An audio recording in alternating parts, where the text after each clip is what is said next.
बिस्मिल्लाहिर्रहमानिर्रहीम। Lahore high court के अंदर एक तैनाती की प्रमोशन हुई है जस्टिस आलिया नीलम की।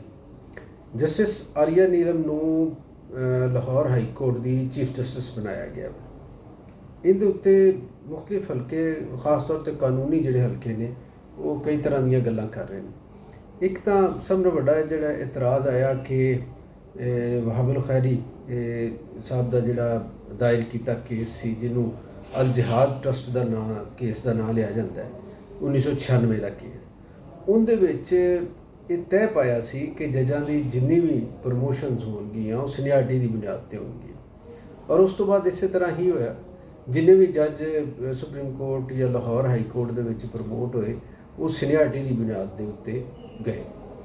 ਲੇਕਿਨ ਇਹਦਾ ਇੱਕ ਹੋਰ ਪਹਿਲੂ ਵੀ ਹੈ ਕਿ ਲਾਹੌਰ ਹਾਈ ਕੋਰਟ ਦੇ ਵਿੱਚ ਖਵਾਤੀਨ ਜੱਜਿਸ ਜਿਹੜੀਆਂ ਨੇ ਉਹਨਾਂ ਦਾ ਸਿਲਸਿਲਾ ਕਦੋਂ ਸ਼ੁਰੂ ਹੋਇਆ। ਮੈਨੂੰ ਯਾਦ ਹੈ ਕਿ ਜਦੋਂ ਜਸਟਿਸ ਫਖਰੁਨਿਸਾ ਖੋਖਰ ਪਹਿਲੀ ਲਾਹੌਰ ਹਾਈ ਕੋਰਟ ਦੀ ਜੱਜ ਬਣੀਆਂ ਸਨ, ਉਹਨਾਂ ਦਾ ਤਲਕ ਪੀਪਲਸ ਪਾਰਟੀ ਦੇ ਨਾਲ ਸੀ। ਉਹਨਾਂ ਦੀ ਮੂਵਮੈਂਟ ਦੇ ਵਿੱਚ ਸ਼ਾਮਿਲ ਵੀ ਰਹੀਆਂ ਅਤੇ ਬੇਨਜ਼ੀਰ ਭੁੱਟੋ ਸਾਹਿਬਾ ਦੀ ਸਿਫਾਰਿਸ਼ ਦੇ ਉੱਤੇ, ਰਿਕਮੈਂਡੇਸ਼ਨਸ ਦੇ ਉੱਤੇ ਉਹਨਾਂ ਨੂੰ ਲਾਹੌਰ ਹਾਈ ਕੋਰਟ ਦਾ ਜੱਜ ਬਣਾਇਆ ਗਿਆ। ਉਹਨਾਂ ਦੇ ਨਾਲ ਦੇ ਜੱਜ ਸੀਨੀਅਰ ਜਦੋਂ ਰਿਟਾਇਰ ਹੋਏ ਅਤੇ ਫਿਰ ਉਹਨਾਂ ਦਾ ਹੱਕ ਬਣਦਾ ਸੀ ਕਿ ਉਹਨਾਂ ਨੂੰ ਲਾਹੌਰ ਹਾਈ ਕੋਰਟ ਦਾ ਚੀਫ ਜਸਟਿਸ ਬਣਾਇਆ ਜਾਂਦਾ, ਲੇਕਿਨ ਉਹ ਨਹੀਂ ਬਣਨ ਦਿੱਤਾ ਗਿਆ ਉਹਨਾਂ ਨੂੰ। ਇਸ ਮਾਮਲੇ ਦੇ ਵਿੱਚ ਜਦੋਂ ਰਿਟਾਇਰਮੈਂਟ ਦੇ ਕਰੀਬ ਮੇਰੀ ਉਹਨਾਂ ਨਾਲ ਮੁਲਾਕਾਤ ਹੋਈ ਸੀ, ਫਿਰ ਉਹਨਾਂ ਨੇ ਮੈਨੂੰ ਇਹ ਕਿਹਾ ਕਿ ਕਿਊਮ ਨਿਜ਼ਾਮੀ ਸਾਹਿਬ ਨਾਲ ਮੈਂ ਮਿਲਣਾ। ਕਿਊਮ ਨਿਜ਼ਾਮੀ ਸਾਹਿਬ ਜ਼ਾਹਿਰ ਪੀਪਲਸ ਪਾਰਟੀ ਦੇ ਅਹਿਮ ਰਹਿਨੁਮਾ ਸਨ, ਉਦੋਂ ਮੇਰੇ ਬਜ਼ੁਰਗ ਦੋਸਤ ਨੇ। ਅਤੇ ਫਖਰੁਨਿਸਾ ਖੋਖਰ ਸਾਹਿਬ ਦੇ ਕਹਿਣ 'ਤੇ ਫਿਰ ਮੈਂ ਕਿਊਮ ਨਿਜ਼ਾਮੀ ਸਾਹਿਬ ਨੂੰ ਲੈ ਕੇ ਉਹਨਾਂ ਦੇ ਘਰ ਵੀ ਗਿਆ। ਕੈਵਲਰੀ ਗਰਾਊਂਡ ਉਹਨਾਂ ਦਾ ਘਰ ਹੈਗਾ ਸੀ ਅਤੇ ਉੱਥੇ ਜਨਾਬ ਉਹਨਾਂ ਦੀ ਮੁਲਾਕਾਤ ਵੀ ਹੋਈ। ਅਤੇ ਫਖਰੁਨਿਸਾ ਖੋਖਰ ਸਾਹਿਬ ਨੂੰ ਕੰਸਰਨ ਹੈਗੇ ਸਨ ਕਿ ਉਹਨਾਂ ਨੂੰ ਚੀਫ ਜਸਟਿਸ ਕਿਉਂ ਨਹੀਂ ਬਣਾਇਆ ਜਾ ਰਿਹਾ। ਅਤੇ ਜ਼ਾਹਿਰ ਇਹਦੇ ਉੱਤੇ ਉਦੋਂ ਜਦੋਂ ਹੁਕੂਮਤ ਬਦਲ ਚੁੱਕੀ ਸੀ, ਮਾਮਲਾ ਤਬਦੀਲ ਹੋ ਚੁੱਕੇ ਸਨ ਅਤੇ ਚੀਜ਼ਾਂ ਐਸੀਆਂ ਹੋ ਗਈਆਂ ਸੀ, ਪਰਵੇਜ਼ ਮੁਸ਼ੱਰਫ ਦਾ ਦੌਰ ਸੀ ਕਿ ਉਹਨਾਂ ਨੂੰ ਨਹੀਂ ਬਣਾਇਆ ਜਾ ਰਿਹਾ ਸੀ। ਇੱਕ ਖਾਤੂਨ ਹੋਣ ਦੀ ਵਜ੍ਹਾ ਨਾਲ, ਦੂਸਰਾ ਪੀਪਲਸ ਪਾਰਟੀ ਦਾ ਬੈਕਗਰਾਊਂਡ ਹੋਣ ਦੀ ਵਜ੍ਹਾ ਨਾਲ, ਤੀਸਰਾ ਇਹ ਸੀ ਕਿ ਉਹ ਜਮਹੂਰੀਅਤ ਔਰ ਆਇਨ ਦੀ ਬਾਲਾਦਸਤੀ ਦੇ ਨਾਲ ਚੂੰਕਿ ਮੁਤਲਕ ਸਨ ਅਤੇ ਉਹ ਜ਼ਮਾਨਾ ਐਸਾ ਸੀ ਜਦੋਂ ਇਹ ਚੀਜ਼ਾਂ ਨੂੰ ਪਿੱਛੇ ਸੱਟਿਆ ਜਾ ਰਿਹਾ ਸੀ। ਖੈਰ ਇਹ ਮਾਮਲਾ ਹੋਇਆ। ਉਸ ਤੋਂ ਬਾਅਦ ਲਾਹੌਰ ਹਾਈ ਕੋਰਟ ਦੇ ਵਿੱਚ ਜਸਟਿਸ ਨਾਸਰਾ ਜਵੇਦ ਇਕਬਾਲ ਦਾ ਤਕਰਰ ਵੀ ਹੋਇਆ। ਇਲਾਮਾ ਇਕਬਾਲ ਦੀ ਬਹੂ ਜਸਟਿਸ ਜਵੇਦ ਇਕਬਾਲ ਦੀ ਅਹਿਲੀਆ ਔਰ ਮੁਨੀਬ ਇਕਬਾਲ ਤਹਿਰੀਕ ਇਨਸਾਫ ਦੇ ਜਿਹੜੇ ਰਹਿਨੁਮਾ ਨੇ, ਉਹਨਾਂ ਦੀ ਵਾਲਦਾ। ਅਤੇ ਜਸਟਿਸ ਨਾਸਰਾ ਜਵੇਦ ਇਕਬਾਲ ਕੁਝ ਅਰਸਾ ਬਾਅਦ ਉਹਨਾਂ ਨੇ ਆਪੇ ਹੀ ਇਹ ਅਹੁਦਾ ਛੱਡ ਦਿੱਤਾ। ਫਿਰ ਅਸੀਂ ਵੇਖਦੇ ਹਾਂ ਕਿ ਇਹਦੇ ਨਾਲ ਹੀ ਇਸੇ ਜ਼ਮਾਨੇ ਦੇ ਵਿੱਚ ਦੋ ਹੋਰ ਜੱਜਿਸ ਸਨ ਖਵਾਤੀਨ ਜਿਹੜੀਆਂ ਤਾਇਨਾਤ ਹੋਈਆਂ ਸੀ। ਇੱਕ ਸਨ ਤਲਤ ਯਾਕੂਬ, ਇਹ ਪੀਪਲਸ ਪਾਰਟੀ ਦੀ ਇੱਕ ਮਿਨਿਸਟਰ ਸਨ ਫੈਡਰਲ, ਰਿਹਾਨਾ ਸਰਵਰ, ਇਹ ਉਹਨਾਂ ਦੀ ਹਮਸ਼ੀਰਾ ਸਨ ਛੋਟੀ। ਅਤੇ ਇਹਨਾਂ ਨੇ ਤਲਤ ਯਾਕੂਬ ਔਰ ਨਾਸਰਾ ਜਵੇਦ ਇਕਬਾਲ, ਇਹਨਾਂ ਦੋਵਾਂ ਨੇ ਛੱਡ ਦਿੱਤਾ। ਇਹ ਜਹਾਦ ਟਰਸਟ ਦਾ ਜਦੋਂ ਫੈਸਲਾ ਆਇਆ ਤਾਂ ਇਹਨਾਂ ਨੇ ਛੱਡ ਦਿੱਤਾ। ਲੇਕਿਨ ਜਸਟਿਸ ਨਾਸਰਾ ਜਸਟਿਸ ਫਖਰੁਨਿਸਾ ਜਿਹੜੀਆਂ ਸਨ ਉਹ ਰਹੀਆਂ।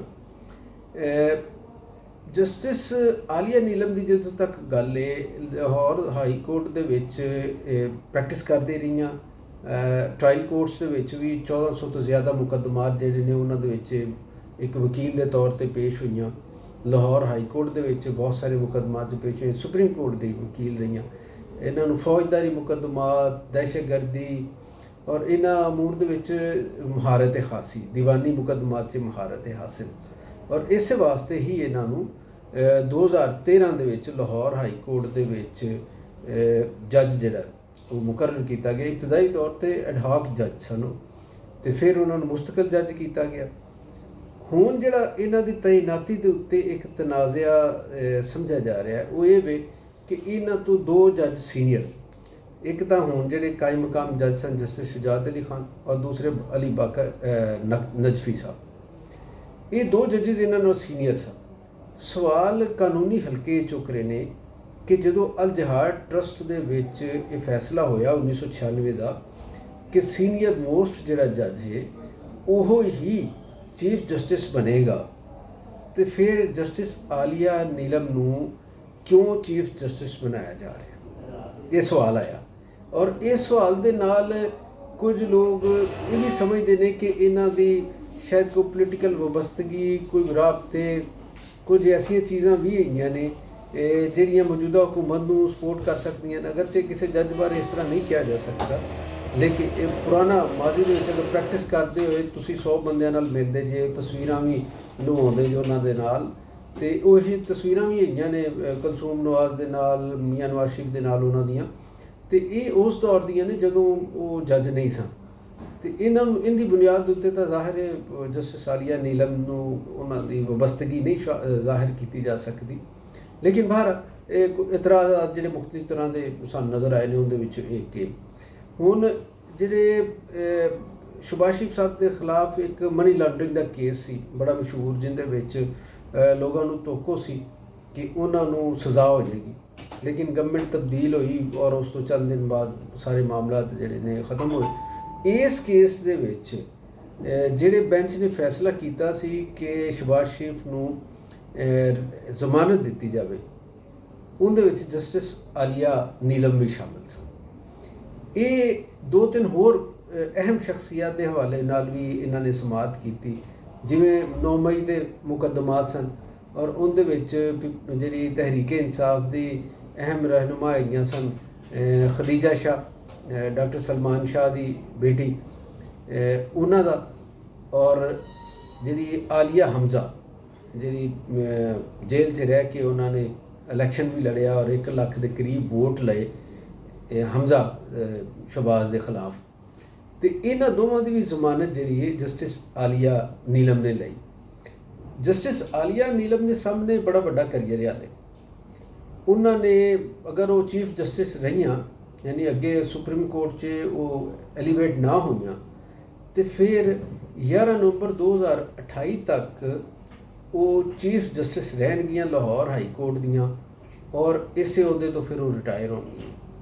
ਇਹ 2024 ਜਾ ਰਿਹਾ ਔਰ ਨਵੰਬਰ 2028 ਦਾ ਮਤਲਬ ਹੈ ਕਿ 4.5 ਸਾਲ ਉਹਨਾਂ ਕੋਲ ਹੈਗੇ ਨੇ ਬਤੌਰ ਚੀਫ ਜਸਟਿਸ ਕੰਮ ਕਰਨ ਦੇ।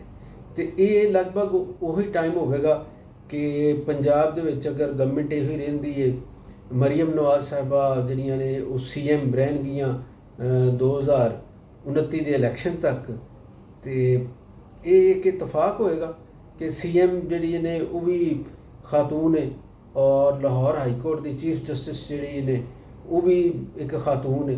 ਅਤੇ ਇਹਦੇ ਨਾਲ ਲੋਕਾਂ ਦਾ ਖਿਆਲ ਹੈ ਕਿ ਸੂਬੇ ਦੇ ਜਿਹੜੇ ਮਾਮਲਾਤ ਦੇ ਵਿੱਚ ਕਾਨੂੰਨੀ ਪੇਚੀਦਗੀਆਂ ਨੇ ਉਹ ਕੁਝ ਕਮੀ ਹੋਣ ਦੇ ਇਮਕਾਨਾਤ ਨੇ। ਕੁਝ ਲੋਕਾਂ ਦਾ ਇਹ ਖਿਆਲ ਹੈ ਕਿ ਉਹਨਾਂ ਕੋਲੋਂ ਖਾਤੂਨ ਹੋਣ ਦੀ ਵਜ੍ਹਾ ਨਾਲ ਕੋਈ ਫੇਵਰ ਲੈਣ ਦੀ ਕੋਸ਼ਿਸ਼ ਕੀਤੀ ਜਾਏਗੀ।